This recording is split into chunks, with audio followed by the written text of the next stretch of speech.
कराड, पाटण व मान खटावसारख्या शहरी व निमशहरी भागात नरेडको संस्थेमार्फत सुरू असलेले बांधकाम क्षेत्रातील कार्य अत्यंत उल्लेखनीय असून नरेडकोने आयोजित केलेले होमथॉन 1.0 हे भव्य प्रॉपर्टी व बिल्डिंग मटेरियल प्रदर्शन जिल्ह्यातील लहान मोठ्या बांधकाम व्यवसायांसाठी दिशादर्शक ठरेल, असे प्रतिपादन राज्याचे पर्यटन व खनिकर्म मंत्री तथा सातारा जिल्ह्याचे पालकमंत्री शंभूराज देसाई यांनी केले. कराड येथील मलकापूर परिसरात नरेडको संस्थेच्या वतीने आयोजित करण्यात आलेल्या होमथॉन 1.0 या भव्य प्रदर्शनाच्या उद्घाटन प्रसंगी ते बोलत होते. यावेळी माजी पालकमंत्री व सहकार मंत्री बाळासाहेब पाटील, कराडचे लोकनियुक्त नगराध्यक्ष राजेंद्रसिंह यादव, उपनगराध्यक्ष पोपटराव साळुंके, मलकापूरचे लोकनियुक्त नगराध्यक्ष तेजस सोनवणे, उपनगराध्यक्ष मनोहर शिंदे, नरेडकोचे संस्थापक अध्यक्ष अरविंद खबाले, उपनगराध्यक्ष लोंढे यांच्यासह अनेक मान्यवर व बांधकाम व्यावसायिक मोठ्या संख्येने उपस्थित होते. ज्ञानाचा मार्ग उजळला सारा, नव्या आशेचा किरण घेऊन उद्घाटनाचा क्षण हाणारा असं सुंदर असा हा दीप प्रज्वलनाचा कार्यक्रम सन्माननीय व्यासपीठावरील उपस्थित मान्यवरांच्या हस्ते संपन्न झालेला आहे. स्वागत समारंभ घेणार आहोत. आजच्या कार्यक्रमाचे सन्माननीय खनिकर्म मंत्री, महाराष्ट्र राज्य व पालकमंत्री सातारा यांचे स्वागत श्री अरविंद.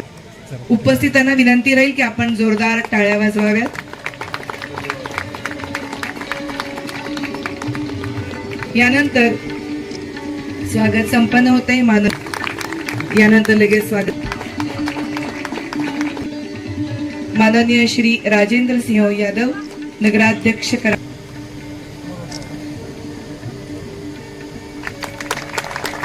यानंतर लगेच स्वागत संपन्न होते. माननीय तेजसजी सोनावले, नगर परिषद मलकापूर यांचे स्वागत श्री अरविंद कबाले. माननीय तेजसजी सोनावले यांचे स्वागत संपन्न होत आहे. यानंतर माननीय श्री प्रतापराव साळुंखे, उपनगराध्यक्ष कराड यांचेही स्वागत संपन्न होत आहे.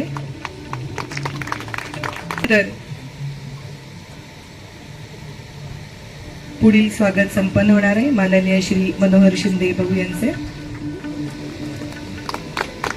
उपनगराध्यक्ष मलकापूर.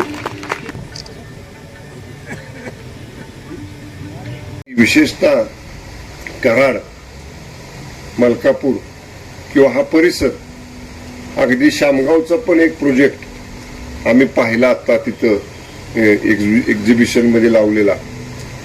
साधारणतः 15 किलोमीटर अंतर कराड शहरापासून आहे आणि तिथे अत्याधुनिक बिल्डिंगचं टेक्नॉलॉजी, कन्स्ट्रक्शनची टेक्नॉलॉजी आपल्याकडे सुद्धा आलेली आहे. हे अशी एक्सपो बघितल्यानंतर लक्षात येतं. आता अम्युनिटीज तर काय, कुठं आमच्या पाटणमध्ये अपार्टमेंट बांधलं तरी ते अम्युनिटीज लागतातच द्यायला लोकांना, कारण सर्वसामान्य माणसांना आता ही फ्लॅट संस्कृती जवळजवळ रुजली म्हटलं तरी काय हरकत नाही.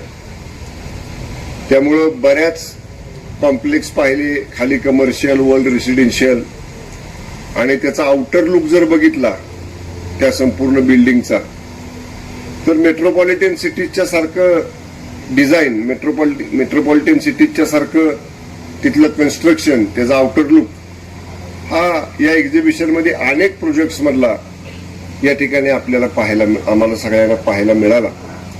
समाधान वाटलं.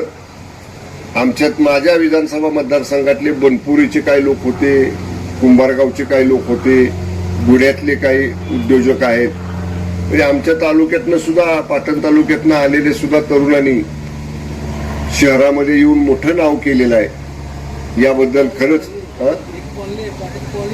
हो, ती फार जुनी आहे. पृथ्वीराज बाबा राहतात तिथं, ती पाटण कॉलनी. पुराचं पाणी येतं तीच ना, ते आपलं टीव्हीला बघितलं आम्ही सारखं पाटण कॉलनीत पाणी. लोक मला फोन करायचे, म्हणलं आमच्याकडे नाही, ते कराडमध्ये आहे म्हणलं पाटण कॉलनी.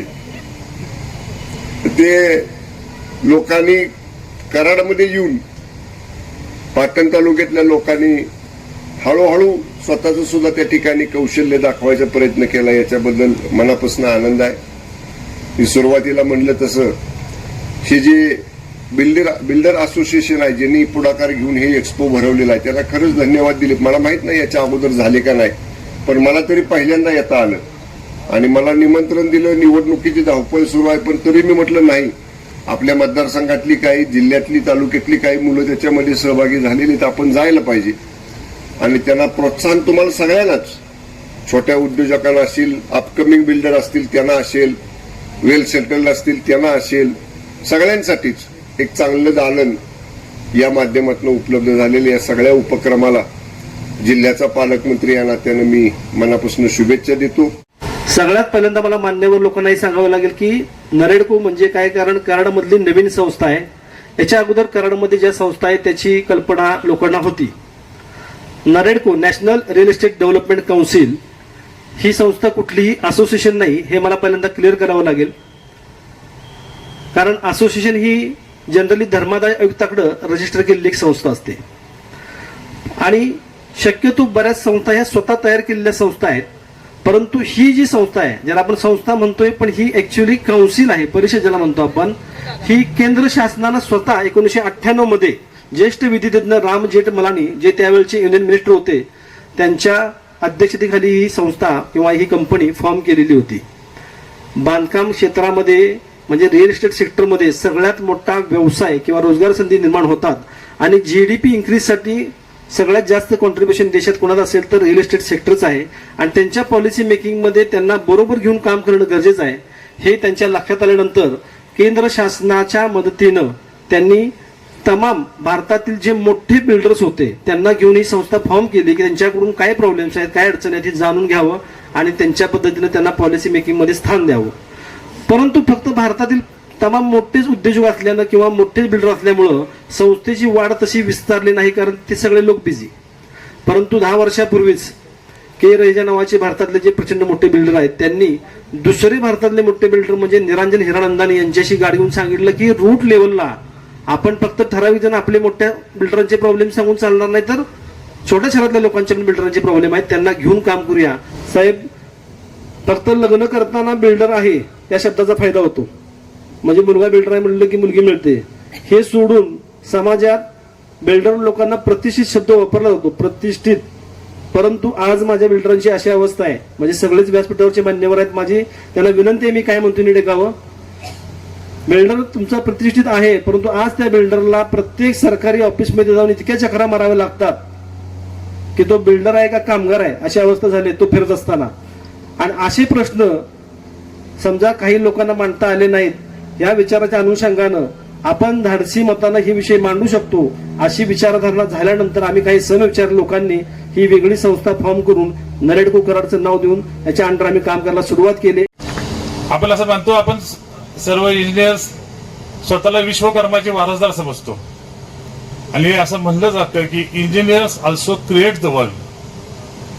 नवनिर्मितीचा ध्यास घेतलेली हे लोक असतात,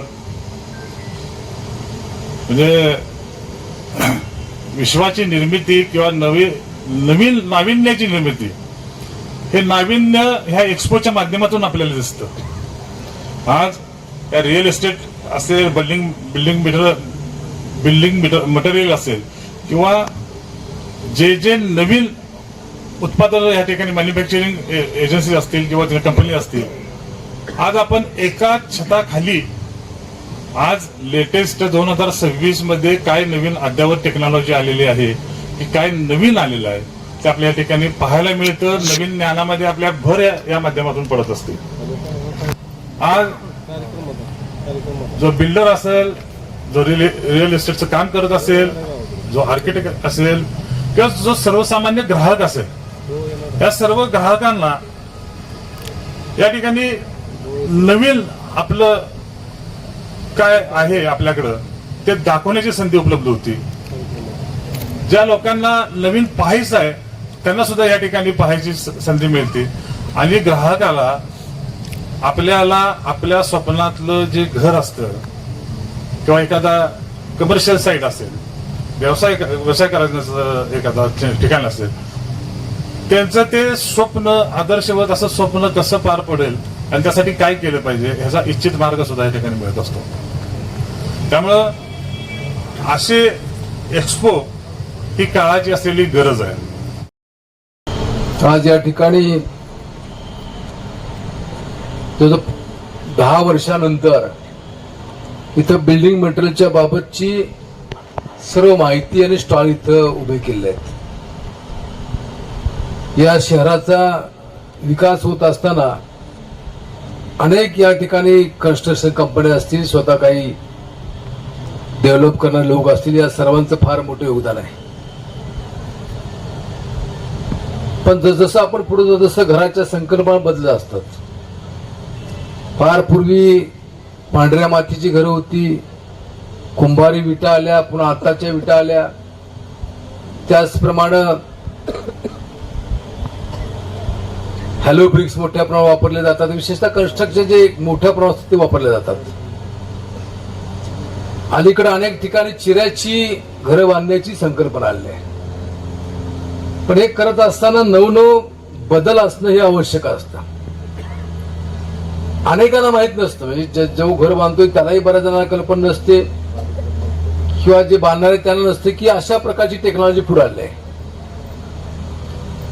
आम्ही इथं आत फिरत असताना पाहिलं, पूर्वी कसं की साधारणपणे स्पॅन किती आहे त्याच्यावर स्टील किती वापरावं हे पाहिलं जायचं.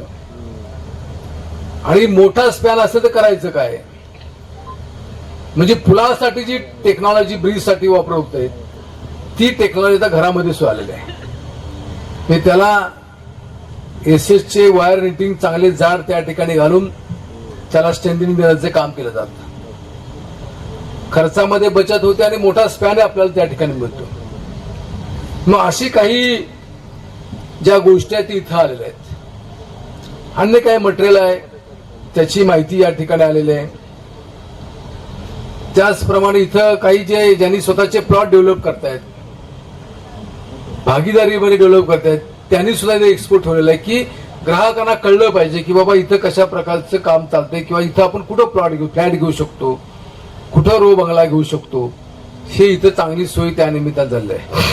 आणि विशेषतः नरेडकोनं हा चांगला उपक्रम घेतला, त्यांना अतिशय मनापासून धन्यवाद, शुभेच्छा देतो.